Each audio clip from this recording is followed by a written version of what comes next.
Salut à toutes et à tous et bienvenue dans GND. Alors vous avez vu le titre, aujourd'hui on va parler d'élitisme, et pour vous mettre dans l'ambiance, je me suis dit que j'allais vous lire un petit commentaire que nous avons reçu récemment sur la chaîne. C'était sous notre vidéo sur le vieillissement des jeux, dans laquelle je parlais notamment de Resident Evil 4 et de mon ressenti en tant que personne qui découvrait le jeu 15 ans après sa sortie. Le truc, c'est que si t'as pas joué à RE4 à l'époque, ou Symphony, ou Shadow of the Colossus, c'est que tu passais ton temps sur des Call of, des Battlefield et FIFA. J'aime bien ces youtubeurs qui viennent m'expliquer la beauté d'un jeu ou d'une série. 2018 c'était, alors j'adore Monster Hunter, mais moi j'ai découvert la série avec MH World, voilà mes tutos, parce que on m'avait déparlé de MH Freedom Unite, mais c'était trop moche XD.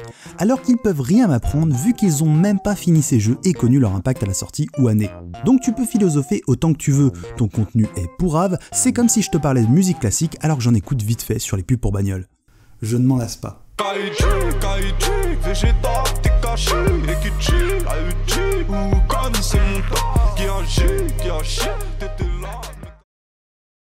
Alors pour info, vous ne trouverez plus ce commentaire, je l'ai masqué, parce que même si cette personne n'a pas vraiment ma sympathie, j'ai pas envie qu'on lui tombe dessus ou qu'on rentre dans son jeu. Mais si je me suis permis de vous partager cette petite perle, c'est parce qu'à mon sens, elle synthétise très bien certaines réflexions qu'on peut malheureusement encore lire ou entendre quand on est joueur ou joueuse. D'abord, il y a ce principe assez intéressant selon lequel, pour parler de jeux vidéo, il faut avoir joué aux grandes références qui l'ont façonné, et évidemment à l'époque de leur sortie s'il vous plaît.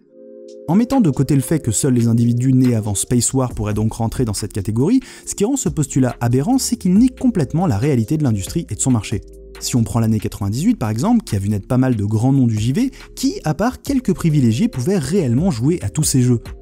Il coûtait cher, il y avait déjà plusieurs plateformes, et l'immense majorité d'entre nous a dû faire des choix et se passer d'une partie de l'offre de l'époque qu'on a au mieux découvert sur le tard, ou tout simplement jamais eu le temps de rattraper. Et la situation ne s'est pas vraiment arrangée depuis, vu le nombre de jeux qui sortent chaque année. Même si on ne sélectionne que la crème de la crème, je ne suis pas sûr qu'il soit physiquement possible de suivre le rythme infernal des sorties auquel nous assistons en ce moment. On ne peut pas avoir joué à tout, et ça me sidère qu'il faille encore l'expliquer. Ensuite, il y a le passage sur Call of, Battlefield et FIFA. Et là, je sais que je vais pas me faire que des potes puisque cracher sur certaines licences très populaires, c'est une posture que je vois encore très souvent dans mes propres sphères, youtubeurs, journalistes et influenceurs en tout genre. Et là, il nous parle de Call of ou de FIFA, mais vous pouvez évidemment rajouter Fortnite, le jeu sur lequel tout vrai gamer doit taper. Qu'on s'entende bien, on peut tout à fait ne pas apprécier Fortnite, Call of ou FIFA comme n'importe quel autre jeu, y a aucun souci. En revanche, j'ai vraiment du mal avec cette façon qu'ont certaines personnes d'en faire des vannes en stigmatisant les gens qui jouent à ces jeux comme des espèces d'arriérés qui n'y connaissent rien et qui ne méritent pas de se prétendre gamers.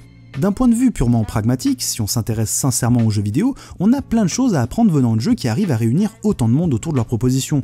Même du peu que j'en connais, je vois plein de choses intéressantes dedans.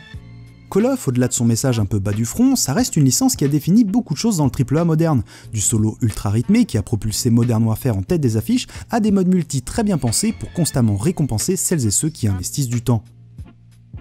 FIFA, c'est un truc un peu unique, c'est un jeu qui arrive à retranscrire à la fois l'expérience du spectateur, du joueur et du coach de l'équipe jouée. C'est aussi un incroyable titre multijoueur qui n'a rien à envier en termes de skill, de mindgame et d'ambiançage à des Street Fighter ou des Smash Bros. Enfin, si Fortnite est certainement critiquable dans sa façon de retenir l'attention des gens et de la monétiser, ça ne lui enlève pas ses réussites. Ludique d'abord, et on en a déjà parlé ici, mais aussi et surtout social puisque c'est un espace de rencontre virtuelle pour des millions de gamins qui en garderont certainement un très bon souvenir comme certains avant avec World of Warcraft ou Pokémon.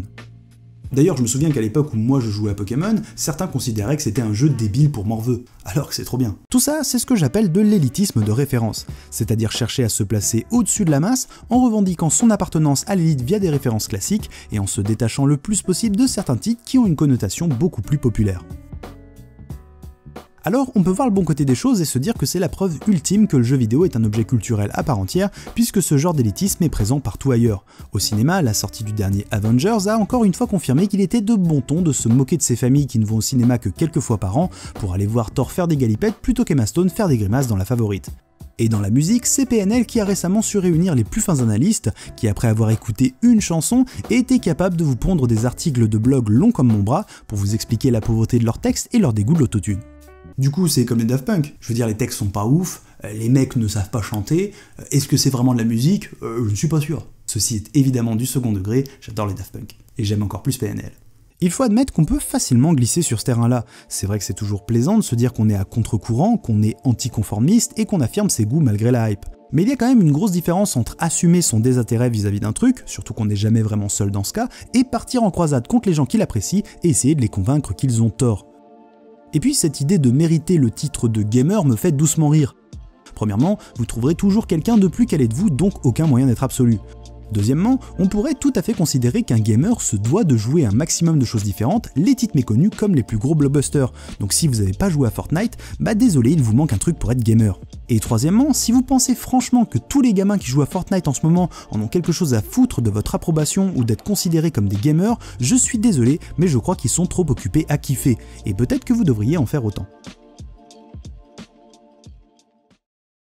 Alors j'aurais bien aimé terminer la vidéo là-dessus, mais malheureusement l'élitisme de référence n'est pas la seule forme d'élitisme qu'on peut observer dans notre milieu. Parce que si on peut dire que le jeu vidéo actuel a beaucoup de points communs avec les autres médias, il a néanmoins toujours eu des spécificités et notamment son besoin d'interaction cognitive et physique pour exister en tant qu'expérience.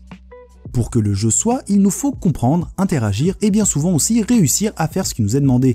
Il porte en lui une dimension performative qui a influencé son design et son histoire.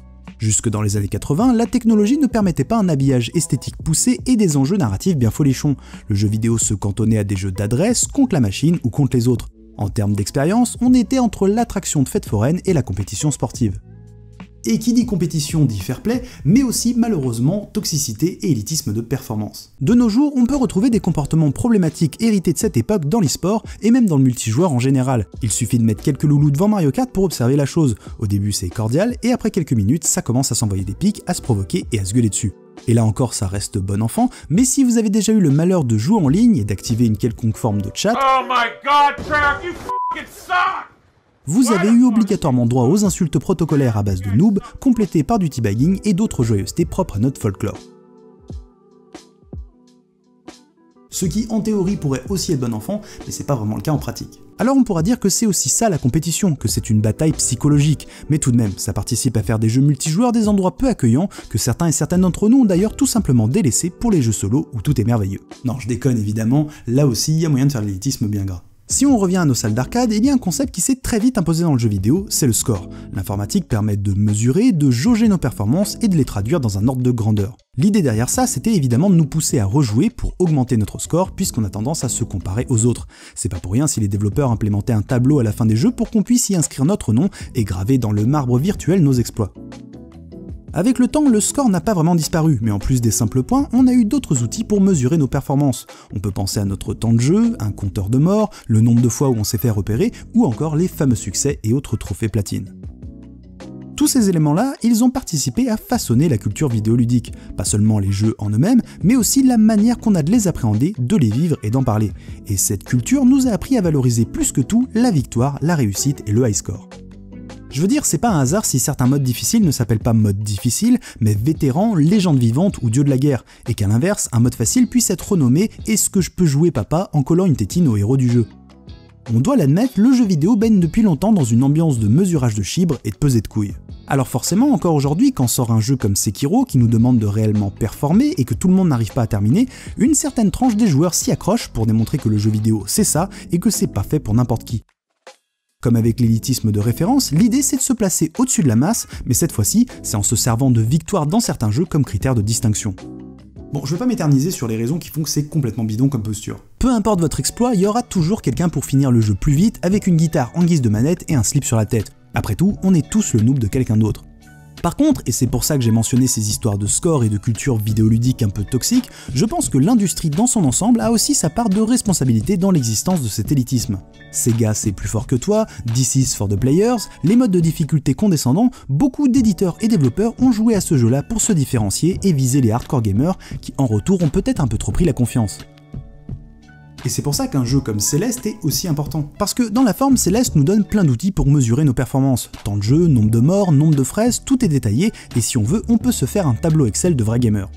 Mais dans le fond, c'est un jeu qui est extrêmement bienveillant, et qui s'efforce justement de désamorcer tout soupçon d'élitisme. Tout le propos de Celeste, c'est que pour avancer, il faut se dépasser soi-même, affronter ses peurs et ses angoisses à son rythme et à sa façon.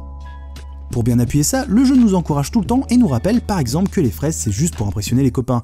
Et puis il y a aussi ce fameux mode assist qui permet de casser le jeu plus ou moins fortement et de vivre l'expérience comme on l'entend, ce qui renforce beaucoup le discours positif du jeu. Et aux surprises, on n'a pas eu de guide good ni de c'est que pour les noobs quand le jeu est sorti. Cette positivité, elle a enveloppé tous les discours autour du jeu. Alors pourquoi ce n'est pas la même chose pour Sekiro ou les Souls? Parce qu'en plus, dans le fond, leur philosophie n'est pas si différente de Céleste. Il y a aussi question de se dépasser, d'affronter ses peurs à son rythme, etc. J'ai même tendance à penser que ce sont des jeux qui nous apprennent l'humilité et le contrôle de soi. Et en plus, ils sont complètement dénués de score. Combattre un boss à l'ancienne ou en utilisant un objet spécifique qui nullifie certaines de ses capacités, il n'y a aucun jugement en retour. On a vaincu et c'est tout ce qui compte. Mais on n'a pas de petit mot d'Hidetaka Miyazaki qui nous dit explicitement que c'est pas grave d'échouer et que l'espoir de la victoire se trouve au fond de nous-mêmes.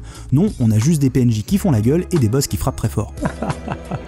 Et dans une culture vidéoludique qui valorise la prouesse plus que l'expérience, eh bien ça ne m'étonne pas que certaines personnes aient associé les Souls avec cette façon de voir les choses. Si ce sont les jeux les plus durs entre guillemets, alors ça doit être les jeux pour les gamers les plus vrais. Mais cette culture-là, elle peut changer, et je crois même que ça a déjà commencé. Pour rester sur les Souls, ces jeux n'ont pas seulement rappelé à certains joueurs qu'ils avaient de gros problèmes de confiance en soi à compenser, ils ont aussi fait naître toute une communauté qui travaille d'arrache-pied pour aider les nouveaux venus. Il suffit de jeter un œil au site Fextra Life par exemple, qui depuis la sortie de Sekiro se démène pour sortir des guides pour battre les boss ou pour utiliser les prothèses de Shinobi. Et en France, Exerve est déjà au charbon pour détailler pas à pas la progression du jeu, et j'ai vu plein d'autres gens donner des astuces sur Twitter ou sur Discord.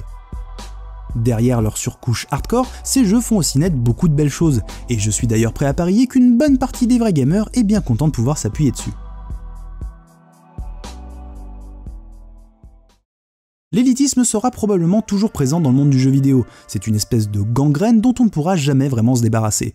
En revanche, aujourd'hui, on peut mettre en lumière une autre façon d'échanger autour du médium, s'éloigner de la culture de la prouesse pour aller vers une culture plus solidaire et positive.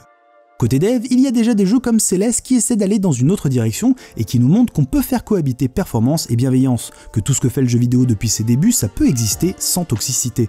Et de notre côté, on doit essayer de désapprendre certains de nos vieux réflexes qui nous poussent toujours à nous comparer, que ce soit par nos références ou par nos compétences. Le jeu vidéo est de toute façon trop vaste pour chacun et chacune d'entre nous. Et si nos victoires personnelles nous sont si précieuses parce qu'elles nous font vivre cette sensation d'accomplissement unique, à mon sens, on ne peut qu'espérer que d'autres puissent la vivre aussi, et c'est peut-être avec ce petit changement de perspective qu'on pourra transformer l'élitisme en altruisme.